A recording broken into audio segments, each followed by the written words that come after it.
అధికారంలోకి వచ్చాక 70,000 ఉద్యోగాలు ఇచ్చినట్టు రుజువు చేయాలని అన్నారు కేటీఆర్.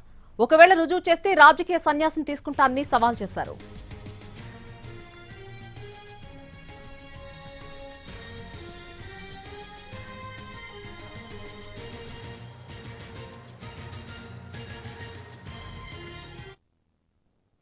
సెక్యూరిటీ లేకుండా రేపు విఎం గ్రౌండ్ కు రా పొద్దున. ఎవడు బతకాలో ఎవడు సావాలో ఎవడేందో మా పోలీస్ అభ్యర్థులే తెలుస్తారు. నేను అడుగుతా ఉన్నా ఇంకొక మాట, వాళ్ళ మీరు మాత్రమే కాదు, టీవీలలో పేపర్లలో సోషల్ మీడియాలో మరి ఇవాళ ఈ సభ మీరు మాట్లాడిన మాటలు విన్న తల్లిదండ్రులను కూడా నేను అడుగుతా ఉన్నా, ఈ విద్యార్థుల తల్లిదండ్రులు, ఈ నిరుద్యోగుల తల్లిదండ్రులను నేను అడుగుతా ఉన్నా, ఎవరికి ఓటేసినామో ఎవరిని ఎన్నుకున్నామో ఇప్పటికన్నా మీకు అర్థమైందని నేను అనుకుంటా ఉన్నా. మీరు పొలాలకు నీళ్లు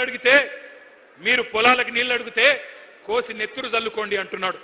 మీ బిడ్డలు కొలువులు అడిగితే ఎండ్రిని దాగండి బాయిలో దుంకండి అంటున్నాడు.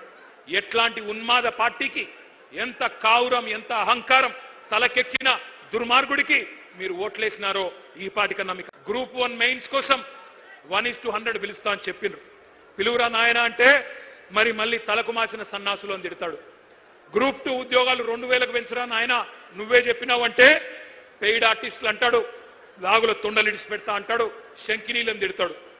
25,000 మెగా డిఎస్సి ఎక్కడా దగా డిఎస్సి చేసినావు, నువ్వు మెగా డిఎస్సి కాదు ఇచ్చింది అంటే మళ్ళీ నీ గుడ్లు వీకి గోటీలాడతాను చిల్లర మాటలు మాట్లాడతాడు. వయో పరిమితి ఆనాడు కేసీఆర్ గారు పెంచినరు, నువ్వెందుకు తగ్గించినావు అట్లే ఉంచు అంటే దాని మీద స్పందన ఉండదు. ఎందుకింత అహంకారం, ఎందుకింత బలుపు?